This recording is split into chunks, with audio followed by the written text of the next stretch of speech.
Apparently, according to stories, Amazon Studios is looking to finally bring us a live action He-Man movie. Now, this has been something that I think a lot of people have scratched their heads about. How has there not been another one? I mean, I get it. Yes, there's the Dolph Lundgren one. Yes, and that's fine. Courtney Cox was in that, wasn't she? I think so. Yeah, wasn't Courtney Cox in that live-action Dolph Lundgren one? At any rate, and I have some very fond memories of that truly awful movie, but whatever. But we should be getting another one, right? We should have had another one, probably. Now, we've had the Netflix animated thing that Kevin Smith has delivered, and that's got its fans. Some people didn't like it, some people did, whatever. But we've been wanting a live-action one. And, you know, my buddy Christian Harloff, he's often said over the years that, listen, you do a He-Man as a cross between Star Wars and Lord of the Rings, and you could have something really very special. Anyway, they've been trying to get one off the ground for years and have never been able to. Netflix has even put up a lot of money to try to get developed. They've given up, but now it looks like Amazon might be coming to the rescue. This comes to us from the folks at Variety, who write the following. Amazon MGM Studios is in serious talks to mount a live-action Masters of the Universe movie from Adam and Aaron Nee, the writing and directing team behind The Lost City, which I really liked, by the way, according to multiple insiders. Conversations are taking place with Amazon after Netflix dropped a planned version of the Nee brothers film in July.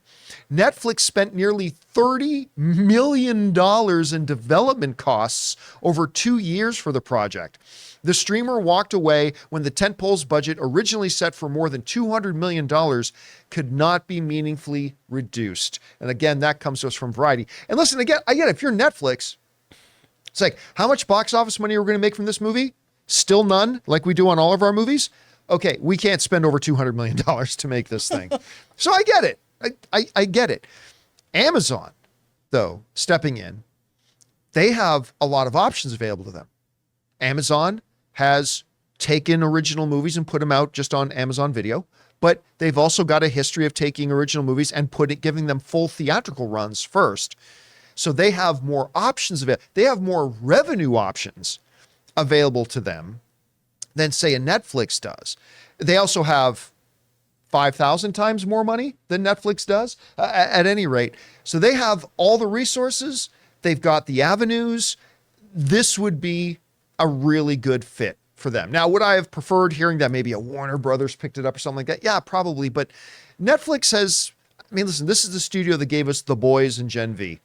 So I'm okay with them. That's fine. They're also the studio that gave us the Lord of the Rings series, which was a bit of a mixed bag, but I have a lot of hope, and I've been wanting to see another He-Man movie for a long time. The one thing I'll say, though, is that usually when it comes to casting big parts, big roles in big movies, I'll often say that, yeah, look, the actor you cast doesn't have to look like this or look like that. That's not really an important part of the story. But for He-Man, and most hated saint is putting it right there. He-Man, listen, He-Man being this ridiculous physical specimen jacked to the nines is a core thing. His name is literally He-Man, right? But when he's Prince Adam, he's not as jacked. Are they going to do that? Is he going to be kind of a guy? And then he's going to be Jackie. Here's the thing. I always thought this as a kid when I was watching it. Prince Adam was still completely jacked. He was just clothed. He was clothed. That was the thing. That you could tell then he it was just huge. it was like Adam and then steroids. Adam spoke like a nerd too. He's like, "Hey guys, hey, I'm just a prince. I can't do anything. Find the power. I wear pink. pink is the That new was black." the black pink. So, I mean, you got to get somebody who's really truly jacked, because that is the basic identifying factor of who and what He-Man is. So it's going to be interesting to see who they get. Anyway, Chris, you hear about this. I mean, this is a story that has gone on for literally decades. Yeah. People wanting to do a He-Man movie. yeah. It goes into some sort of development cycle. Remember about 6 or 7 years ago, maybe it was our last year at AMC Collider Movie Talk, like even the concept art started coming out with Battle Cat. That one was sweet. And that never went anywhere. Freaking love Battle Maybe Cat. this is it. Guys, we want to take a second to thank a sponsor of today's video, Mint Mobile. Signing your life away to a big wireless provider is kind of like being trapped on a roller coaster from hell. Sure, it looks like fun at first. They probably even threw in a free phone, but now you can't get off. Month after month of insane bills and unexpected thrills, like overages and surprise fees. If that sounds like your current big wireless plan, it's time to get off the ride with Mint Mobile. For a limited time, wireless plans from Mint Mobile are just $15 a month. That's unlimited talk, text, and data for just $15 a month. You guys know before I came to Mint Mobile, I was paying triple what I am paying now on the standard big wireless plan, and I will never go back. All plans come with unlimited talk, text, and high-speed data delivered on the nation's largest 5G network. Use your own phone with any Mint Mobile plan and bring your phone number along with all your existing contacts. To get your new unlimited wireless plan for just $15 a month and get the plan shipped right to your door for free, go to mintmobile.com/Campea. That's mintmobile.com/Campea. Cut your wireless bill to just $15 a month at mintmobile.com/Campea. What do you think about this, Chris? I think this is great. I mean, this technically has been in development hell off and on since 2007? Oh, yeah. When Warner Brothers was trying to make it happen back then.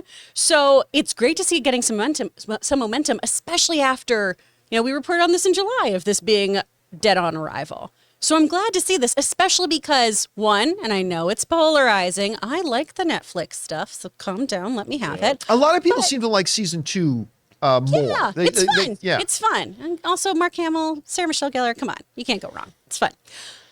But I know Mattel has been mining other IP. We've speculated about it on this show. And the CEO of Mattel has even talked about this too. You go through that toy catalog. It's swords, it's characters, it's weaponry, it's Battle Cat. And those things can all be combined to make a great show, great movie, whatever you choose to do with it.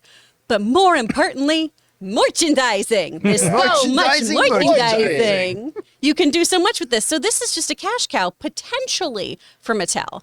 And it doesn't have to be great, honestly. All they have to do is make new toys, kind of like how Cars isn't the best Pixar movie, but it's one of the most profitable because of all the merchandise behind it.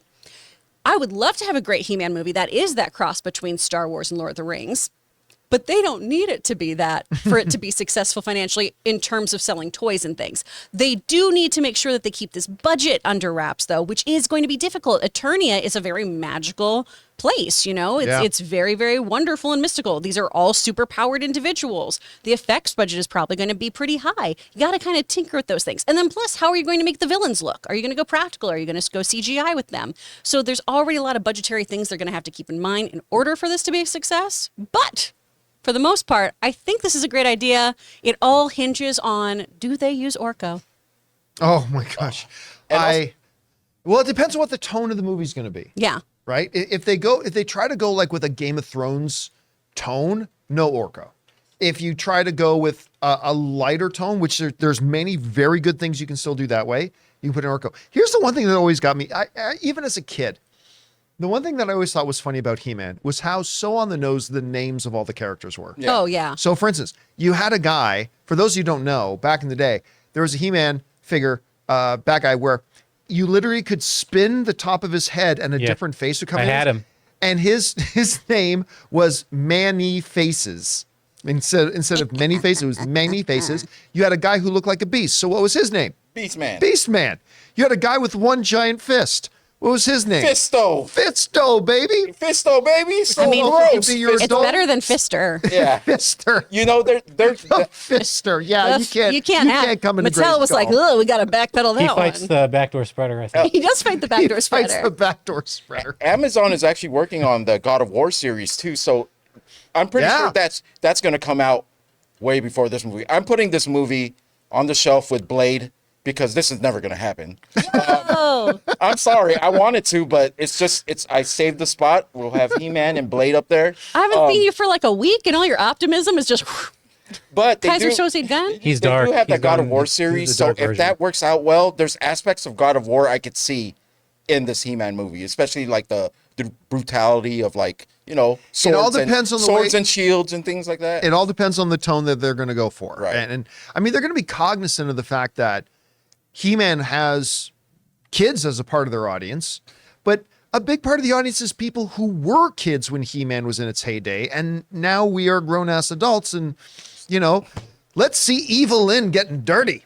I mean, I don't know. I don't know. Whatever. Hey guys, thanks so much for watching this video. Make sure you like the video, leave a comment, and subscribe to our channel. And don't forget, we have a daily podcast called the John Campea Show podcast, available on Apple Podcasts, Spotify, or your favorite podcasting app of choice. Go and subscribe to it today so it'll be there when you need it.